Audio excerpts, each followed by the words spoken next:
ആരെയാ? എന്ത് വേണം? അയാളെവിടെ? അയാളെ ഇപ്പൊ ഞങ്ങൾക്ക് വേണം. അയാളോ? അതെ, അയാള് തന്നെ. അയാളെ കൂടെ ഞങ്ങൾ പോകൂ. ആരെയാ നിങ്ങൾക്ക് വേണ്ടത്? അയാളല്ലേ ആ മറ്റിടത്ത് ഗോവിന്ദൻ? മറ്റിടത്ത് ഗോവിന്ദൻ ആശാനെ, ഭജന ഗോവിന്ദൻ. അയാളെ പുറത്തേക്ക് ഇറക്കി വിടുന്നോ അതോ ഞങ്ങളെ അകത്തേക്ക് ചേർത്ത് വിടുന്നോ? ഇപ്പോഴറിയണം. നിങ്ങൾക്ക് എന്താ വേണ്ടത്? ഞങ്ങൾക്ക് രൂപ വേണം. 250 രൂപ. 250. എന്തിന്? ഞാൻ അന്തസ്സായിട്ടൊരു ചീട്ടളി ക്ലബ്ബ് നടത്തുന്നവനാണ്. അന്തസ്സുള്ളവർ മാത്രമേ വന്ന് കളിക്കാറുള്ളൂ. നിങ്ങളുടെ അച്ഛനോട് വന്ന് കളിച്ച് തോറ്റു. കൈ കാശില്ല. അവസാനം ഞങ്ങളുടെ ജാമ്യത്തിലാണ് പോകുന്നത്. എന്നിട്ട് ഇപ്പോൾ അങ്ങോട്ട് കിടക്കത്തുമില്ല, പൈസ കൊടുക്കത്തുമില്ല. ഇന്ന് പൈസ മേടിച്ചിട്ടേ ഞങ്ങൾ പോകൂ. കേരളത്തെ ആശാനെ. ഇവിടെ വാടാ. ആർക്കാടാ രൂപ വേണ്ടത്? ധൈര്യമുള്ളത് മുന്നോട്ട് വാടാ. മര്യാദയ്ക്ക് രൂപ തരുന്നതാണ് നല്ലത്. ഇല്ലെങ്കിൽ ഇവിടെ ചോര പ്രണയമായിരിക്കും. കളിച്ചു തൊട്ട് രൂപയാണ് ചോദിച്ചത്. തരാത്ത മടിയെന്താ? തരാൻ മനസ്സില്ലടാ. നിനക്ക് മേടിക്കാവോ? മേടിക്കും. അച്ഛൻ കളിച്ചു തോറ്റോ? തോറ്റു. ഇവര് ജാമ്യം നിന്നോ? നിന്നു. രൂപ കൊടുത്തോ? ഇല്ല. ഇനി കൂടുതൽ വർത്താനൊന്നും പറയണ്ട. ഇല്ല. 250 രൂപയല്ലേ, ഞാൻ തരാം. വേണ്ട മോളെ, ഇത് ചീട്ടുകളിയാണ്. ചിലപ്പോ തോക്കും, ചിലപ്പോ ജയിക്കും. അത് വീട്ടിൽ കയറി ഒന്ന് കത്തി കാണിക്കുന്നത് എവിടുത്തെ മര്യാദയാ? കത്തി കാണിക്കുക മാത്രമല്ല, ചിലപ്പോ ചങ്കിന് കയറ്റി തരുകയും ചെയ്യും. നിങ്ങൾ തമ്മിൽ ഇനി സംസാരിക്കണ്ട. രൂപ ഞാൻ തരാമെന്ന് പറഞ്ഞില്ലേ? എന്റെ മോൾ ഇവിടെ ഉണ്ടായിരുന്നത് നിന്റെ ഭാഗ്യമാ. അത് ശരിയാ. അല്ലെങ്കിൽ ശവം നോക്കേണ്ടി ആരുടെ? നിന്റെ. അയ്യോ, ഇതാ അങ്ങോട്ട് കൊടുത്തേക്ക്. അത് വേണ്ട. കൊടുക്കാനുള്ളവർക്ക് ഞാൻ കൊടുത്തോളാം. നീ വാടാ. വേണ്ട, അച്ഛൻ എന്തിനു വെളിയിലേക്കൊന്നും പോകണ്ട. ഒന്ന് ചുമ്മാതിരി മോളെ. എന്റെ അച്ഛൻ ഒറ്റ കുത്തിന് 4 ആളെ കൊന്നിട്ടുള്ളവനാ. ഇവന്മാരെന്നെ എന്തോ ചെയ്യാനാ? വേണമെങ്കിൽ വാടാ.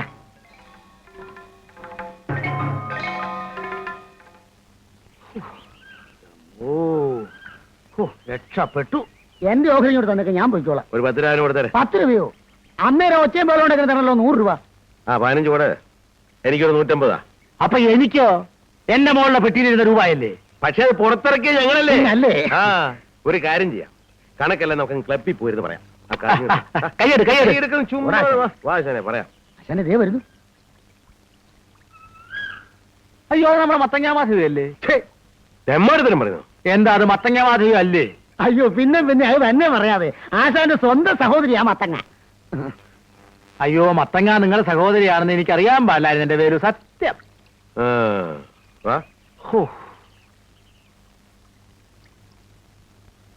ചേട്ടാ, ചേട്ടാ, നിങ്ങള് ക്ലബിലേക്ക് പോയിക്കോ, ഞാൻ വന്നേക്കാം. അപ്പോഴേ രൂപ നിന്റെ കയ്യിലാ.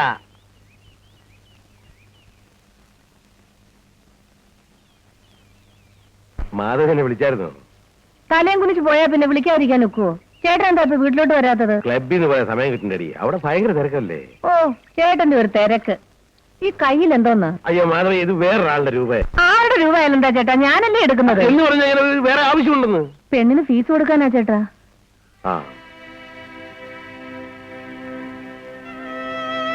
എന്നാ എടുത്തു. അവിടെ നല്ലപോലെ പഠിക്കാൻ പറഞ്ഞടി. കുടുംബത്തിൽ നിന്ന് ഒരുത്തിയെങ്കിലും കണ്ണു തെളിഞ്ഞ് വരട്ടെ.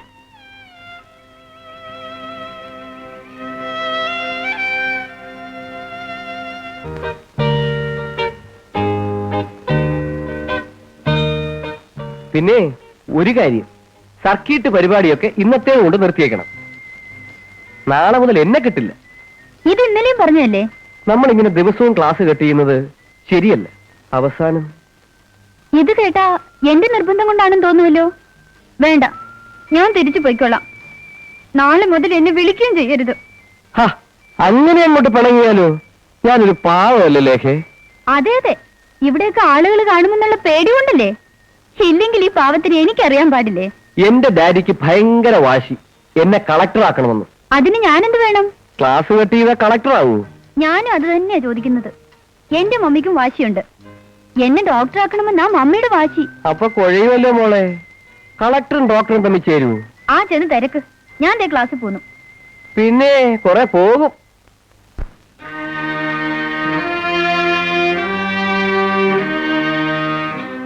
മമ്മി വിശക്കുന്നു. മമ്മി, ഡാഡി ഞങ്ങൾക്ക് വിശക്കുന്നു. ഇവരെ എന്തെങ്കിലും ഒന്ന് പറഞ്ഞ് സമാധാനിപ്പിക്കും വാസന്തി. അത് സേതുട്ടനായിക്കൂടെ? ഞാൻ തന്നെ പറയണോ? മക്കളകത്ത് വരുന്നു. അച്ഛൻ പോയി എന്തെങ്കിലും മാറ്റോണ്ടിരാ. ചെല്ലേ.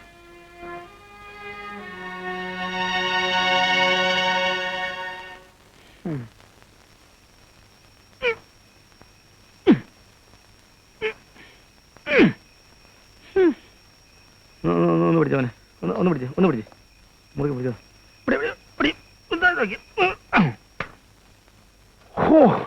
കഷ്ടപ്പെട്ടു, പെടലി ചൊടിഞ്ഞുപോയി. ഒരു രക്ഷ പിടിച്ചുകൊണ്ട് പോരാമെന്ന് ഞാൻ പറഞ്ഞതാ, കേൾക്കണ്ടേ? ഈ ഇരുട്ടത്ത് എന്നെ എവിടെയെങ്കിലും തള്ളിയിട്ട് കൊല്ലണം നിനക്ക് വലിയ വാശിയാണല്ലടാ. അതിരിക്കട്ടെ, ഇത്രയേറെ പാത്രങ്ങൾ എന്തിന്? 2 ദിവസത്തേക്കുള്ള ചാപ്പാട് ഒന്നിച്ച് വാങ്ങിച്ചോണ്ടിഞ്ഞ് പോകുന്നു. ഇല്ലെങ്കിൽ നാളെ ഞങ്ങൾ തന്നെ പോകണ്ടേ. അയ്യേ, അപ്പൊ വലിച്ചു പോയില്ലേ അച്ഛാ? എന്തിന് വെള്ളത്തിലിട്ട് വെച്ചേക്കണം? പണ്ടെന്റെ അമ്മ ഒരാഴ്ചത്തേക്കുള്ള ചോറ് ഒന്നിച്ച് വെച്ച് വെള്ളത്തിലിട്ട് വെച്ചേക്കുമായിരുന്നു. പിന്നെ വലിയ വലിപ്പ് തോന്നുകയാണെങ്കിൽ ഒരു കാന്താരി വളം അങ്ങ് ഞെരടിയാക്കണം. ശരി, ഇതൊക്കെ ഒന്ന് ഡൈനിങ് ഹാളിലേക്ക് എടുക്കണമല്ലോ. അത് വേണോ? ഇവിടെ തന്നെ അങ്ങ് ഇരുന്ന് ഇവിടെ കഴിച്ചാൽ ഇരുന്ന് പോലെ. കഴിക്കാനോ? അപ്പൊ ഇനി ഇത് ഇവിടെ നിന്നും വെക്കണോ? പൊക്കടാ മോനെ, ഇത് നമ്മുടെ വിധിയാടാ.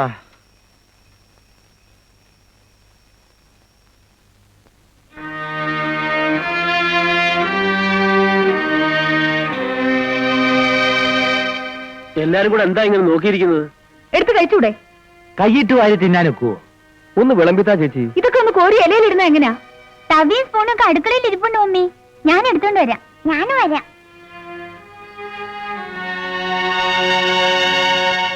ഇങ്ങനെ കുഴയുമല്ലോ. അനുഭവിക്ക്.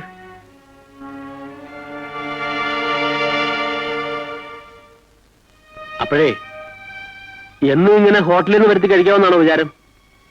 ഇങ്ങനെയായാൽ നമ്മുടെ 2 പേരുടെ ശമ്പളം 15 ദിവസത്തേക്ക് തികയില്ല. എനിക്ക് അടുക്കള ജോലി ചെയ്ത് ശീലമൊന്നുമില്ല. ശീലമില്ലെങ്കിൽ ശീലിക്കാവുന്നതല്ലേ ഉള്ളൂ. അപ്പൊ എനിക്ക് ജോലിക്ക് പോണ്ടേ? ജോലിക്ക് പോകുന്നവരാരും അടുക്കളപ്പണി ചെയ്യുന്നില്ലേ?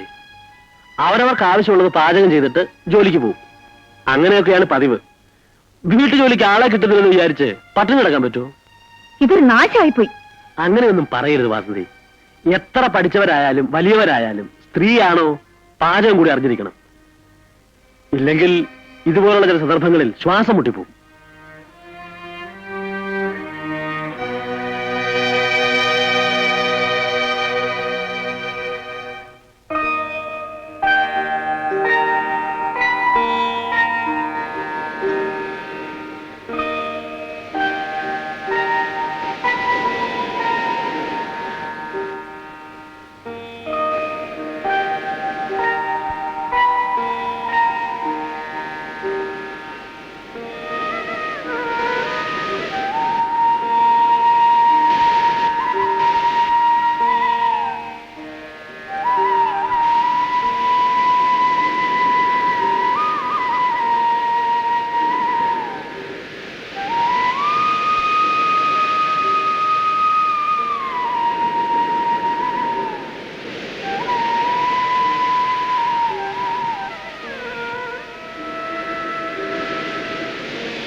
ഇതെന്താ അറിയാത്തത്?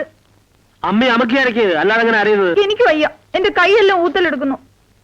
അതിന് വഴിയുണ്ട്. ഇത്തിരി വെളിച്ചെണ്ണ വിട്ട് ചൂടാക്കിയാൽ ഊത്തല് മാറും. അമ്മ പറഞ്ഞു കേട്ടിട്ടുണ്ട്. നിങ്ങളുടെ ഒരു അമ്മ എന്റെ കൈ ഒന്ന് ഊതിത്താ.